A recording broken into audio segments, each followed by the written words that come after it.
Great.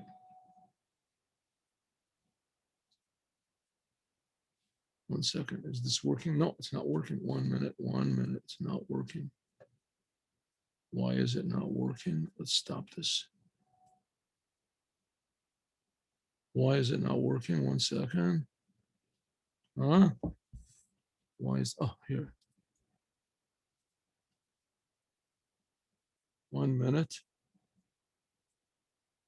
Oh, no, it's working. We don't wonder what happened. Okay, let's try it again. Ready? We'll do it again. Boker Tov, good, wonderful.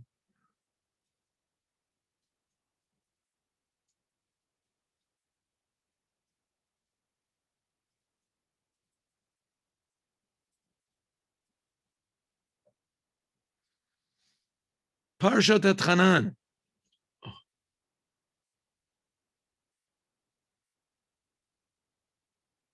Good. Parshat et Hanan. This is what we learned yesterday. And of course, as usual, we're learning about the Moshiach and the future redemption. And especially as it is hinted at in this week's Torah portion, and also especially in this week's Haftorah. The Haftorah of this week being the first of the 7 Shabbatot that come after Tisha B'Av. And Tisha B'Av, we remembered the destruction of the temple, as now God is comforting us. 7 Haftorahs that comfort us. They're all from Isaiah, the prophet Isaiah. And this one especially, it starts off, Nachamu, Nachamu, Ami. Be comforted, my people. So it says, be comforted, it says double, twice. Nachamu, Nachamu, Ami. The Rebbe says that in Midrash, it says that any time something is doubled, it's hinting at the future redemption. Like with Avram, it says, Lech Lecha. God said, Lech Lecha. Pakod, Pakadati. It says, Tzemach, Yismach. All of these are doubled, right? Doubled. So the Rebbe says doubling doesn't just mean 2. It means anything that's more than 1. So, of course, 2 is more than 1. 1 million is more than 1. 1 billion is more than 1. So it's hinted at that the future redemption is going to be doubled and redoubled and redoubled and redoubled. Says the Rebbe even more, that Nachamu, Nachamu hints at a really true doubling and redoubling, right? Because the same exact word is repeated twice. When God said to Abraham, Lech Lecha, so it was 2 different words. Lech means go. The same letters were the same, but the words were different. Also, the same thing when it says, when God said to take the Jews out of Egypt, he says, Pakad, Pakadati. The word Pakad is repeated twice, but it's a little bit different. Pakad means redeem, I will redeem. So the content of the words is the same, but there's a difference in the letters. Pakad is the source of the word, and Pakadati is a little bit different. So it's, what is it showing? Which is not the case when Nachamu, Nachamu. This week's Torah, the Haftorah, there's no difference in the letters and the pronunciation, like Lech Lecha is different pronunciation, and also no different in the meaning. It's just 2 exactly the same words. So what? What does this mean? The Rebbe is saying it's telling what's waiting for us. It's hinting at something that's waiting for us, that's going to happen for sure. What is it? When this word, Nachamu, Nachamu, that God says, comfort, comfort, be comforted, be comforted. When it says 2, then they're totally equal. The advantage of this is if just, let's say, the letters are doubled over or the meaning is doubled over, we can say, if the doubling, like Lech Lecha or Pakad, Pakadati, all these things hint at the future redemption, but not the true miraculousness of the future redemption. When the word or an idea is doubled over, so it hints at the future redemption, but if it's changed, the second time is a little bit different than the first time, like pakadati, then this indicates that there's different ways, different aspects of this thing. In other words, there's something missing in the first time that can be added on. Or something is missing in the first time. Therefore, there's something we have to change in the second time we say it. Like, for instance, the first temple was destroyed, then came the second temple. Oh, the second temple was the temple. So, but still, it wasn't the same exact thing as the first temple. And it shows that the first temple was also lacking something because you had to have a second.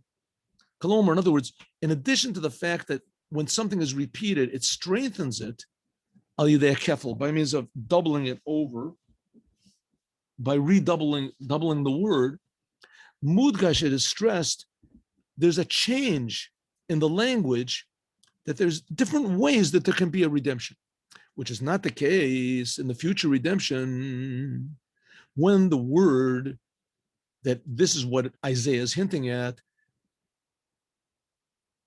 when he said, Nachamu, Nachamu, the same word twice, it's exactly the same word, it means that there's no difference in the redemption. It's something that'll be doubled and redoubled in the same way. Lo hosafa, nothing will be added on, nothing was missing the first time. In other words, the first redemption hinted at by the first time, Nachamu, will be infinite. So what do you have to have a second time? It says that'll be 2 times infinite. What does that mean, 2 times infinite? So we're not finished. And then it'll be another time, 2 times infinite. And then 2 more times infinite. What does this mean? The answer is it'll be something that'll be incomprehensibly good. The difference between them is the difference between bli gavul, something that's infinite, kefil, which is going to be in the redemption, sheba kefil, pakadati, is hinting at that there's different ways of redemption. B'chlalas achiluk between geula rishon and geula, for instance, bayit rishon, when King Solomon built the first temple, that was a redemption. The Jewish people, that's for sure, they had gone out of Egypt. They've passed through all of their difficulties, and now they have a holy temple. That's the true redemption. That's what we're waiting for. Really? Not exactly. The first temple must have been missing something because it was destroyed, and you had to have the second temple. Oh, the second temple, that increased on the first temple. That shows it was complete, right? Also not exactly. There is something in the first one that's not in the second one. So therefore, it must be that the second one is also not totally complete. It's just filling what was missing in the first one. Which means, so in the second temple is like relevant to the first temple, the second temple relevant to the first temple. In some ways it's better. It was bigger, it lasted longer. Masha Enkin, which is not the case in Nachamu, when Yeshaya is hinting at that God will comfort us. This is hinting at a different type of a comfort. This is hinting at a comfort that God is going to comfort us without any limit. The future redemption without any limit in a true way. Okay, what's the Rebbe telling us all this for? Let God do what he wants to and leave us alone, right? The sooner he does it, the better. But what do we have to be thinking about all this stuff for, right? I mean, it's just, does it make any sense, right? It's like a father telling the child, listen, if you do what I want, I'm going to give you a candy. It's going to be so sweet, you won't believe it. Okay, I did what you want, Dad. Am I going to get it? Listen, it wasn't exactly what I want. If you really do what I want, then you're going to get this candy. It's going to be something you won't believe. This candy is going to be the candy of all candies. You want it? Yeah. So he keeps doing it for 2,000 years. But, now you're really going to get the candy. Come on, leave us alone. What do we have to, what are you telling us these things for? So what the Rebbe is trying to tell us is this already exists. This is our essence. A candy is something separate from the child. It's not the essence of the child to have candy or to have money or to have success or whatever. This is talking about the essence of what we really are. So in other words, it's already there. It's a power, a reality that's already there. It's our essence. That's who we really are. It's just not revealed totally. That's what exile is. Exile means that the person is a person, but he's in exile. He can't be active. He can't be released. So that's this what is inside of us is infinitely more infinite and good than we can possibly imagine. The problem is do we want to reveal it? So that's what the Rebbe is trying to tell us. Yes, it's there. You can reveal it. Don't worry. Right? You have all these movies, right? These movies. You can do it, Joe. You can do it, right? Or the one soldier that his whole camp is becoming, they're all depressed, and he takes the weapon and he runs out. He's going to do it. He's against odds. There's 1,000 of the enemy, and he does it. Yeah, right? So something like that, God is trying to tell us to do. We've got the ability, each and every one of us. It's there. We just have to not pay attention to the negative things in the world.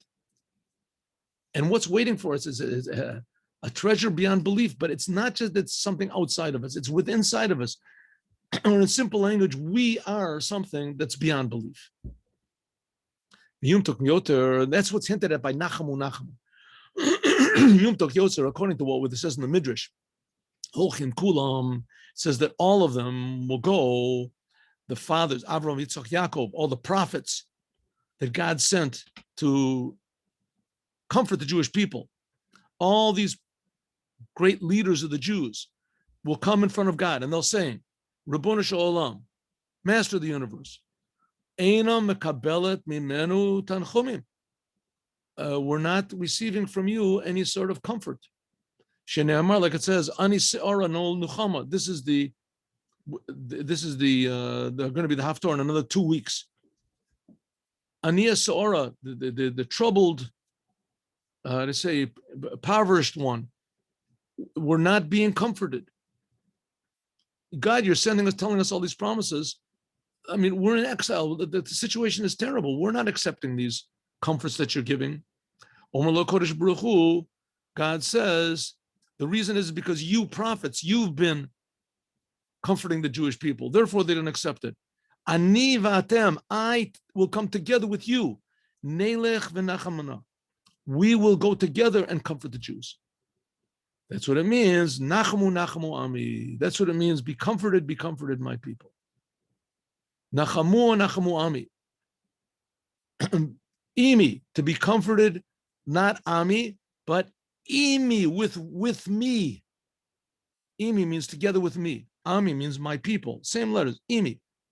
Be comforted with me.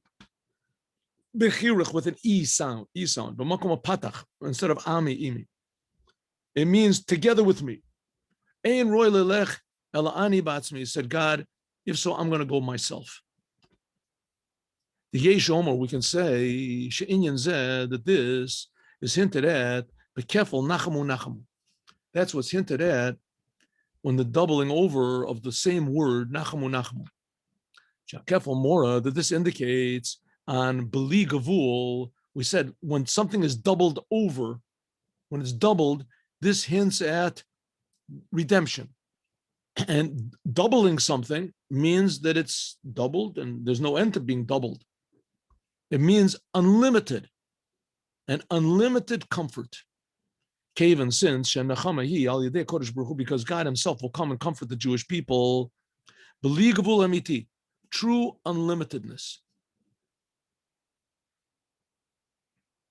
Okay, how is this going to be? I don't know. The Lubavitcher Rebbe said that before he went to Cheder, in other words, before he was 3 years old, I mean, I imagine he went when he was 3 years old. Maybe he went before, but I don't think so. He said he already had it woven in his mind. Rakum b'machshavti, he said it was already woven in my thoughts how Moshiach is going to come and explain all the suffering of the Jewish people. I mean, we're after the Holocaust, so the suffering in the Holocaust was indescribable. It sort of blotted out the suffering that was before. But the fact of the matter is, Jewish people have always suffered, and terribly. In the time when the Rebbe was just a child, this was in Tsarist Russia, there were always these pogroms going on. The Tsar was terrible, and so he would blame it on the Jews. And so the Jews were, and the people, instead of blaming it on the Tsar, so they blamed it on the Jews, right? So it sort of wasn't surprising that a lot of the big communists were Jews, because they were reacting to all this anti-Semitism. They weren't religious Jews. I mean, they had been, a lot of them were born religious, but they were reacting to this overt anti-Semitism of the Tsar. And not to mention that they became the biggest anti-Semites themselves, the Jews. The Jews themselves became. Shebeli Gavul, says that's the whole idea of, and on the other hand, listen, you can't really blame them, because the Jewish people, they had so much trouble and so much difficulties that people just hated them for absolutely no reason. I remember there used to be in high school, I learned in high school, I was not religious, but I learned in high school, sometimes they would take a sign, and they would write on it, hit me, right? Kick me, right? They would write it on a sign. They would put sellotape on the Scotch tape on the other side, and they would come up to somebody and slap him on the back. How you doing, Joe? Slap him, and they would put the sign on his back. And the guy couldn't figure out why everybody was hitting him the whole day, right? Everybody's walking by him and hitting him, or kick me or something. He couldn't figure it out until one of his friends would come and say, hey, you got the sign on your back. Wow, I wonder who did that. Right? The same thing, the Jews. Everybody's hitting them, kicking them. Why? What's going on? All of a sudden, someone comes along, their friend says, listen, it's because of your Judaism. Because you're a Jew. Let's get out of Judaism. Take the sign off. And then you'll be okay. So you can't blame the Jews. I mean, they've been killed and destroyed, and really the fact is, why do the people hate the Jews? Why? So the answer is they hate God. That's the reason why. They hate God. The Jews themselves learn, it says, what the whole world hates us, some Jews just decide to join them. God will come, so you can't blame the Jews. There's so much trouble, so many difficulties, so many problems. You have to be superhuman to continue being religious. Or how the non-religious people say you have to be super stupid. You keep getting it, don't you realize? It says, don't worry, God's going to come and he's going to comfort us. Nachamu yachamu. God is not saying there's anything wrong with the past redemptions that there were. All these details, they are just, they come from the li gavul shabagula. The main thing of these different redemptions, they came from the essence of God. And in the future, it says the essence of God, he's going to do the whole thing himself. That's what it means, Nacham B'Kiflayim, that God said, I'm comforting you double. The double comfort is comforting from the first temple and the second temple. I mean, I'll repeat it again. I know I've said it a lot of times, but it's in the letter of the Rebbe that someone wrote to the Rebbe saying, how can I possibly believe in God after the Holocaust? So the Rebbe said, listen, the Holocaust wasn't the first tragedy that occurred to the Jewish people.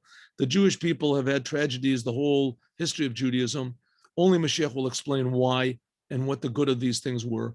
But the fact is that if you look at it closely, you'll see that the destruction of the first temple was worse than the Holocaust. Not to minimize in any way the tragedy and the impossible pain of the Holocaust. But the fact is that the destruction of the first temple and the second temple were much worse. First of all, both of them affected all the Jews. The Holocaust did not affect all the Jews, only the Jews that were in Europe, basically. The ones that were in America were sitting good. Number one. Number two, all the Jews in the first temple, the second temple, all the Jews, they were religious. They had the first temple. That was Jewish identity, was the whole temple, and the temple was destroyed. Every Jew felt this. The Jews were all living in Israel mostly, and they were all driven out of their land. Every Jew in the world felt this, that they were driven out of their land. Even more, in Israel, when there was the Holocaust, there were like Reformed Jews in America that didn't want to let Jews come in. When there was a 6-day war, all of the Jews in America, they emptied out their bank accounts. Israel is, everybody knows somehow or other deep down that Israel is the heart of the Jews. Maybe now it's different. I don't know. I don't think so. Maybe they try to claim it is, but it was Israel. The Jews were kicked out of Israel, right? Every Jew felt it. And it could be that there was a greater percentage of the Jewish people and maybe even a greater number of Jews that were killed in the destruction of the first and second temples. It says that there were rivers of blood, that horses couldn't stand up in the river. It was a torrent of blood. That's what it says in the Talmud. So the Jewish people know pain. Well, the God is going to comfort us for all this pain. And Shabbayat Rishon and Bayit Sheni, these are the two ways. Amala, the difference, the thing of the first temple, Bizgalos Elokus, revealing of godliness, because the first temple was revealing godliness, but it came from above. Shehayabo Gilo Elokus, that was revealed a highest level of godliness, much higher than the second temple. But the second temple, there was missing 5 things. There was the Urim and the Tumim, the breastplate wasn't complete, and etc. But the ark was missing. It says the ark wasn't in its place. It was hidden down under Makom Menucha Shechina. Amala, the whole thing of the second temple was that it was bigger in time and it was bigger in space. It was larger. It took up more of this world. Zehefers, that's what it means. That's what it means when God says, Nachamu, Nachamu, be comforted, be comforted. A double comforting. Comforting on the destruction of the first temple and comforting of the destruction of the second temple. What's going to comfort us? The third temple. The third temple, it will be triple. It'll have all the qualities of the first temple, namely the revelation from above to below. And it'll have all of the revelation, the advantages of the second temple, namely from below to above. It'll be bigger in place and time. And it'll be complete. It'll be ultimate revelation of God and the ultimate existence in the world. It'll be eternal. Gile Elokus, revelation of God at the highest possible, and being set in the world in a way that's eternal, joining both of these things together. Okay, even since the two of these ways of comforting the Jews on the first temple and on the second temple are hinted at, this doubling of the word Nachamu, Nachamu, that the two words are exactly the same, that this is the whole idea of being unlimited, true, being true, infinity, true being unlimited. Infinity is sort of not a nice, infinity seems to imply something that's like really removed from the world, mathematical or something like that, that's not really dealing with reality. Here we're talking about infinitely, infinitely real. So we can say Shagam, Kefal, and Nechamam on the first temple and the second temple, the ways, 2 different ways of the holy temple.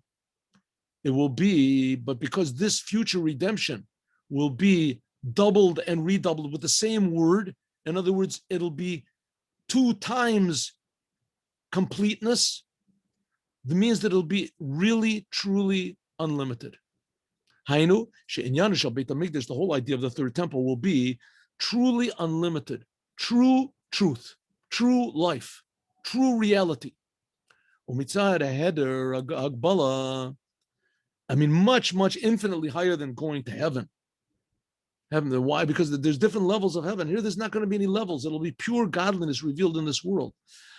Because of this, because there's lack of any limitation, so it'll be the completeness of all of the possible ways that there can be revelation of God, from above to below, from below to above, and both of them together will be in a way that's unlimited.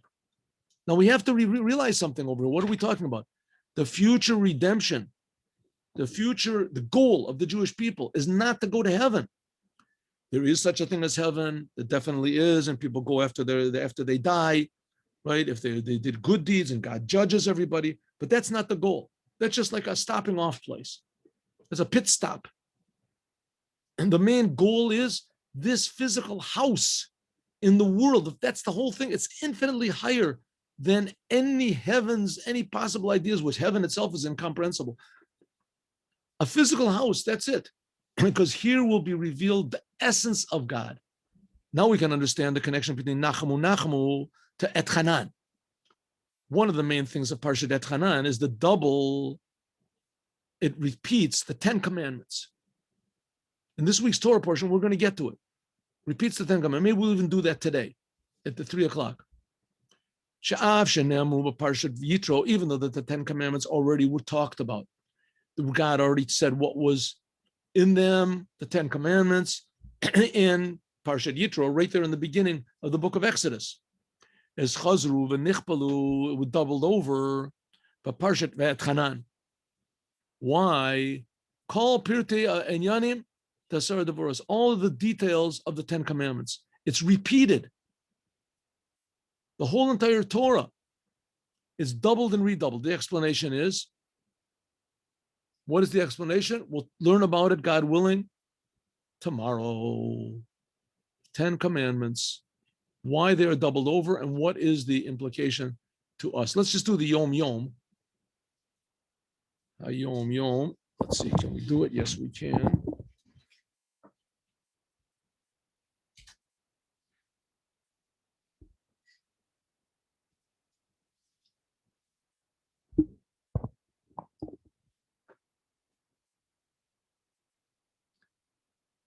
The Alter Rebbe went to Mezibus, to Mezrich, with his brother. Okay, what's the story a little bit about the Alter Rebbe? The first Rebbe of Chabad, he's the one that wrote the Tanya. He also wrote the Shulchan Aruch Harav. But he wasn't officially a Chassid. He was a genius, a super genius. Everybody recognized his incredible genius, even when he was a child. So then he had a problem. He was still young. He wanted to know where he should go to learn. Either he could go to the Gaon of Vilna, who was an incredible, holy genius in Talmud, or to go to the Maggid of Mezrich, Maggid Reb Dovber of Mezrich, where there they taught how to pray. So the Alter Rebbe said, Alter Rebbe is another name for the first Rebbe of Chabad. His name was Shner Zalman. Rebbe Shner Zalman said, listen, to learn Torah, okay, maybe I don't know to learn Torah. I mean, it was just a young child, like the Gaon of Vilna. He was well known to the whole world. But to pray, I don't know at all. I didn't know there was such thing as learning how to pray. So he went to the Maggid of Mezrich. He went there, and he went there with his brother, Yehuda Leib. Rabbi Yehuda Leib, he went there without permission from his wife. 1 second. Yes. He went there without permission from his wife, so therefore he had to come back. The first Rebbe, right, the Rebbe, though, he went to Mezrich, he had permission from his wife, and he stayed there. He stayed there until after Pesach. For 2 weeks, he didn't know, should he stay there or not. The first mimer that he heard was this one, Nachamu Nachamu, this week. It's not clear if this is the first mimer he heard after his arrival or from the 2 weeks after he arrived and he decided to stay there. Finally, he decided to stay. And it says that one of the reasons why he started to say was that he got on the carriage to leave and he heard the driver say, you have to hit the horses until they know that they're horses. Or another version was you have to hit the horses until they forget that they're horses. In other words, they're just like an extension of the driver. He said he heard that, and he said, I'm going back. I realized that I have to change myself. That I heard this message, I'm the horse, and I have to realize that I'm a horse, and then I have to also be surrendered to the driver, to Hashem. And he stayed there, and he found that there also were geniuses also in learning Talmud as well, and that's how the Hasidic movement began. Have a good day with Moshiach. Now we'll see you all at 3 o'clock in the afternoon to learn Chumash with Rashi. Today, God willing, we'll learn about the 10 commandments.